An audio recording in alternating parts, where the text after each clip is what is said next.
is one of the most politically stable in West Africa and continues to overcome the torrid legacies of its past.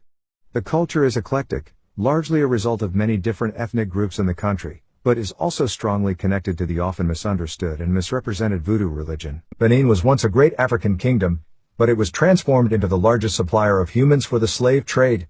The Portuguese arrived in the area in the 15th century, which marked the fall of one of Africa's most powerful territories.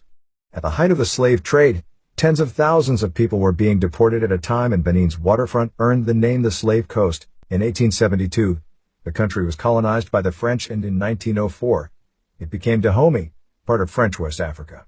With the wave of decolonization gaining momentum in the late 1950s, Dahomey became a self-governing state in 1958 and finally gained full independence in 1960. Post-decolonization saw several military coups. The last of these uprisings resulted in a strict Marxist government which ultimately transformed into an oppressive dictatorship. This ended in 1990 when the newly renamed Republic of Benin held its first free and fair elections. Today, democracy is still the dominant political system, with the elected president heading the government. The country's economy is still severely underdeveloped though, with a large portion of the country's population living in abject poverty. More about Benin's past can be learned at the Abomey Historical Museum just outside of Porto Novo. Culture. Benin's culture is as rich and diverse as its landscape. With strong religious roots to inform most of the traditions, Benin's culture is certainly one of the most unique and interesting in Africa. Music is of utmost importance in the country. The rhythmic sounds of drumming can be heard at most festivals and religious events.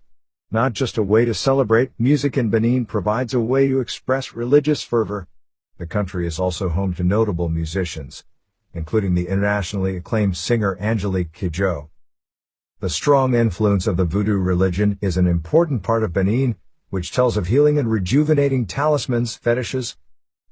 The tradition of oral storytelling is still alive and well, which accounts for the absence of Beninese written literature, even though the culture prides itself in its ancient stories and folklore.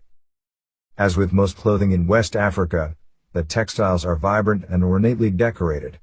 Each cultural group, be it Fon, Yoruba, or Edo, has unique but recognizable attire, and in most tribes, different colors and patterns are worn for different occasions. Attending a cultural gathering in Benin, especially during a local festival, is a feast for the eyes.